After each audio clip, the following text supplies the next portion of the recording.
Hello viewers, আশা করি আপনারা সবাই ভালো আছেন। সিএটি টিভির আবার একটি নতুন ভিডিও নিয়ে আসলাম আপনাদের কাছে। তো বন্ধুরা, আজকের সমস্যাটি একদম কমন একটি সমস্যা যা সবার হয়ে থাকে। নতুন একটি বড় এর আগে ভিডিও তৈরি করছি, কে কত মিনিট দেখেছেন আশা করি কমেন্টে দেখাবেন। আর বেশি বেশি উৎসাহ দিবেন, যত বেশি উৎসাহ দিতেছেন তত কিন্তু আপনাদের কাছে ভিডিও নিয়ে আসতেছি। আর কমেন্টে জানাবেন ভিডিওগুলো কেমন হচ্ছে। তো বন্ধুরা, দেখতে পাচ্ছেন এটাতে যে আমাদের সমস্যাটি বি পজিটিভ 110-এর যে ভোল্টেজটি সেটি কিন্তু ড্রপ দিচ্ছে। এই ভোল্টেজটা দেখতে পাচ্ছেন স্থির থাকে না, একটু ভালোভাবে ফলো করেন। তো স্থির যেহেতু থাকতেছে না একই জায়গায়, এজন্য আমাদের বিভিন্ন সেকশন থেকে এই সমস্যাটি হতে পারে।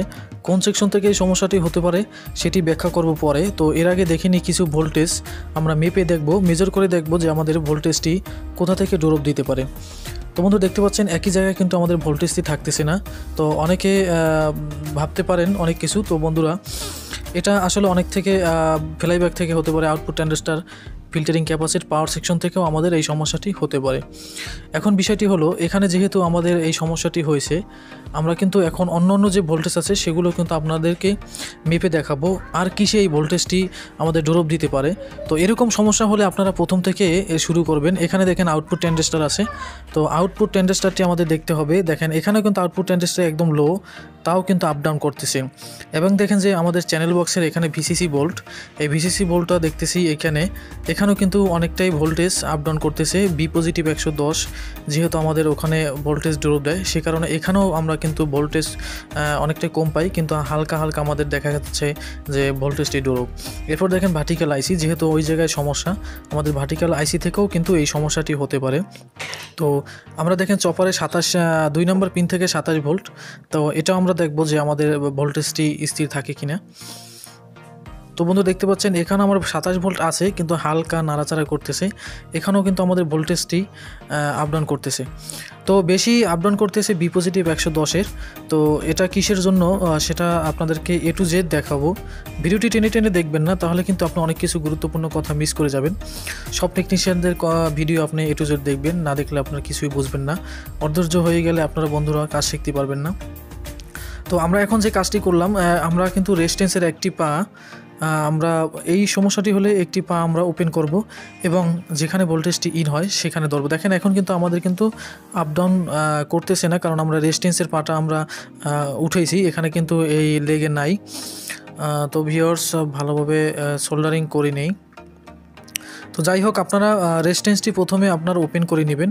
ওপেন করার পর যদি দেখেন আপনারা আপ ডাউন করতেছে, তাহলে বুঝবেন যে আপনার পাওয়ারসের সমস্যা। যদি না থাকে তাহলে ফ্লাইব্যাক, এখানে আউটপুট, এই সমস্যাটি আমাদের হতে পারে। তো যাই হোক, আবারও বোঝানোর জন্য আমরা রেজিস্ট্যান্সের পার্টে ওপেন করলাম। ওপেন করার পর দেখতে পাচ্ছেন আমাদের কিন্তু এখন ভোল্টেজ ড্রপ দিচ্ছে না, কারণ আমরা রেজিস্ট্যান্সের পার্টটা এখন ওপেন করে ফেলছি। কারণ আমাদের দেখেন ফ্লাইব্যাকে এখন আউটপুটে কোনো ভোল্টেজ যায় নাই, তার মানে আমাদের ভোল্টেজটা এখন আপ ডাউন। তারপরেও কিন্তু আমাদের ভোল্টেজ ভিউয়ার্স দেখতে পাচ্ছেন আমরা কিন্তু তারপর আপ ডাউন পাইতেছি। আমাদের ফ্লাইব্যাক এবং আউটপুটের লাইনটি আমরা খুলে ফেলছি রেজিস্ট্যান্স, তারপরেও কিন্তু আমাদের কিন্তু ভোল্টেজটি আপ ডাউন করতেছে। এর মানে 100% এখানে একটি ফিল্টারিং ক্যাপাসিটার আছে। এই ক্যাপাসিটারটা হয়তো ফুলে গেছে, অথবা আমাদের ক্যাপাসিটারটি ড্যামেজ। অনেক সময় দেখা যায় যে ক্যাপাসিটারটা আসলে ফুলে যায়নি, আমি দেখছি ক্যাপাসিটি আসলে ফুলে যায়নি, কিন্তু তারপরেও কিন্তু এই সমস্যাটি হতে পারে। যেহেতু চায়না সার্কিট, অনেক সময় দেখা যায় ঠ্যাংগুলো জং ধরে যায়, লেগ জং ধরে যায়, তারপরে কিন্তু এই সমস্যাটি হতে পারে। এখানে ফিল্টারিং ক্যাপাসিটার যদি কাজ না করে, ভোল্টেজ আউটপুট ইনপুট যদি না করে, তাহলে কিন্তু আমাদের এই সমস্যাটি বেশিরভাগ হতে পারে। এখন এটা কিসের জন্য হতে পারে সেটা এখন আপনাদেরকে একটু বলে দিই, এই সমস্যাটি কোথা থেকে সৃষ্টি হতে পারে। এখানে দেখতে পাচ্ছেন একটি ফ্লাইব্যাক। এই ফ্লাইব্যাকটি অনেক সময় শর্ট হয়ে যায়, অনেক সময় বিভিন্ন সাইড, বিভিন্ন পিনগুলো সমস্যা হয়, তখন কিন্তু আমাদের বি পজিটিভ ভোল্টেজটি বসে যেতে পারে। আবার দেখতে পাচ্ছেন এখানে আউটপুট ট্রানজিস্টর, অনেক সময় আউটপুট ট্রানজিস্টর শর্ট হয়, তার কারণেও কিন্তু আমাদের বি পজিটিভ ভোল্টেজটি কিন্তু এখানে সমস্যা হতে পারে। এক্ষেত্রে আমরা এখানে রেজিস্ট্যান্সটির পার্টটা কিন্তু ওপেন করে ফেলবো। ওপেন করলেই দেখা যায় আমাদের এখানে ভোল্টেজটি যদি ঠিক থাকে, তাহলে 100% বুঝতে হবে পাওয়ার সেকশন, অথবা এখানে একটি ডায়েট আছে, এই ডায়েটের সমস্যা থাকতে পারে, অথবা পাওয়ার সেকশনের সমস্যা থাকতে পারে, সেটা আমরা বুঝে নেব। আর যদি এখানে ওপেন করার পরও যদি না থাকে, তাহলে আউটপুট ট্রানজিস্টর অথবা ফ্লাইব্যাক সমস্যা।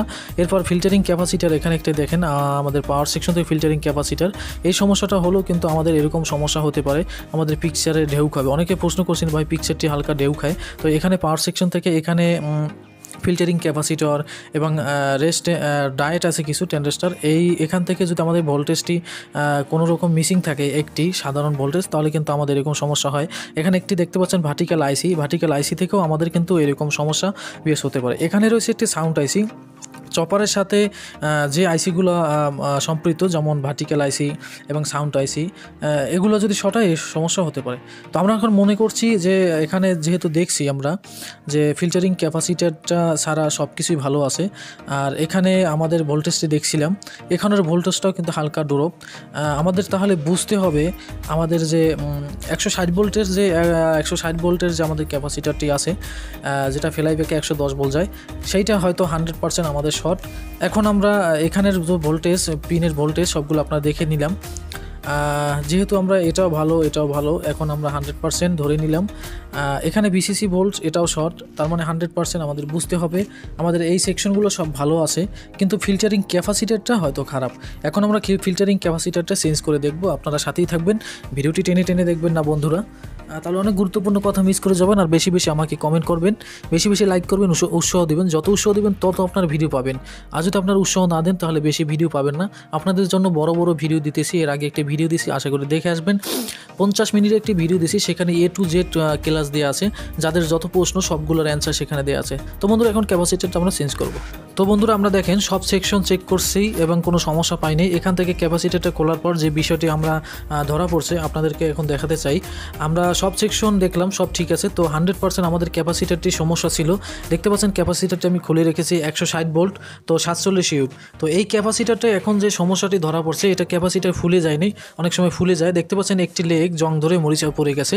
তো বেশিরভাগ চায়না সার্কিটে এই সমস্যাটি হয়ে থাকে। তো বন্ধুরা এখন আমরা এটা চেঞ্জ করলে সমস্যার সমাধান। তো বন্ধুরা আজকের এই ভিডিওটি যদি ভালো লাগে অবশ্যই একটা লাইক করবেন, বেশি বেশি কমেন্ট করবেন, আর এতক্ষণ দেখার জন্য ধন্যবাদ।